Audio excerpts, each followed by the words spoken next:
Welcome to DOS Days, a nostalgic look back at PC gaming from the mid-80s to mid-90s. This is a companion piece series to Player One Memories, which covers the arcade scene during this same period. For this series, I'll be jumping back and looking at all those great DOS era and early CD-ROM titles that I played and loved so much, as well as the times and places I experienced them. So let's jump on back to 1991 was the year feminist Gloria Steinem went about protesting the publication of the book American Psycho by Bret Easton Ellis. In bitter irony, her stepson Christian Bale 9 years later ended up playing the lead character in the movie adaptation of the book she so reviled.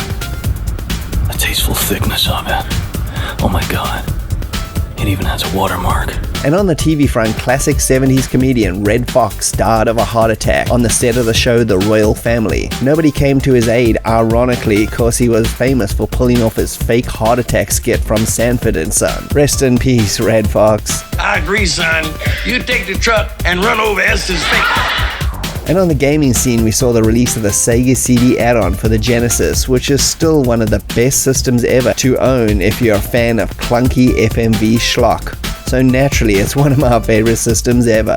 And now over to today's game, Wing Commander 2 Vengeance of the Kilrathi, released by Origin Systems. In episode 1 of this series, I said I wanted to cover this entire franchise in DOS days. Now, it's finally time to look at the sequel to the 1990 Space Flight Combat epic. Chris Roberts again headed up this space opera, part flight sim shoot 'em up and part engrossing movie-like soap opera. It's the perfect combination of styles in one package.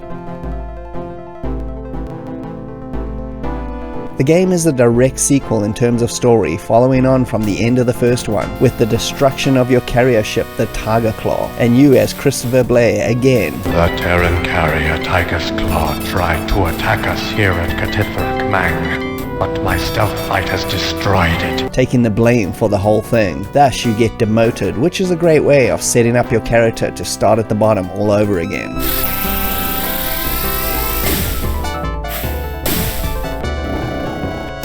A random chance encounter with some Kilrathi fighters, who are the resident Wing Commander bad guys, gets you into a battle to save the Concordia, another big battle cruiser, and that is where you are reunited with some of the characters from the first game, including Maniac and Angel. Gameplay is a mix of flying missions with your wingman, taking out targets, or escort missions, docking back at the Concordia and watching the next big cinematic cutscene. Space combat is almost exactly the same as the original, just with a new selection of ships that become available as the story progresses, such as the excellent bomber, which is now needed to take out those huge Kilrathi capital ships due to shield upgrades. Turrets in certain ships also make taking out multiple targets quick and efficient. It definitely takes a while to get to fly some of the much cooler ships, but it's all totally well worth the wait. The game also adapts to your skills as a pilot. The more efficient you are, the harder the game gets. The game is definitely much more linear though, with the story taking center stage, and your wingman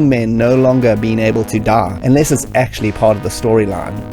It doesn't ruin the game by any means, but just so you know, the storyline here is paramount, and in a way it's much more engaging and interesting than the original, with some great new characters and really good writing overall. The game was also followed up with some epic expansion pack style content called the Special Operations 1 and 2, and a speech expansion pack adding voiceovers to key scenes in the game. All of this was combined for the 1992 Deluxe Edition on CD-ROM, which was the version I played originally back in the early 90s. And GOG, Good Old Games, has this pack available to play on your modern PC, and I'll leave a link for it in the video description. This was the last of the traditional pixel style look of the series, as the jump from this to Heart of the Tiger's FMV stylings would be a new look for the series. It's a big fun game with over 40 mainline missions, not counting another 40 more in the secret mission add-on packs. Between the game's dynamic soundtrack, excellent sprite scaling and pixel art, and downright great storytelling, it's another space opera worth suiting up for.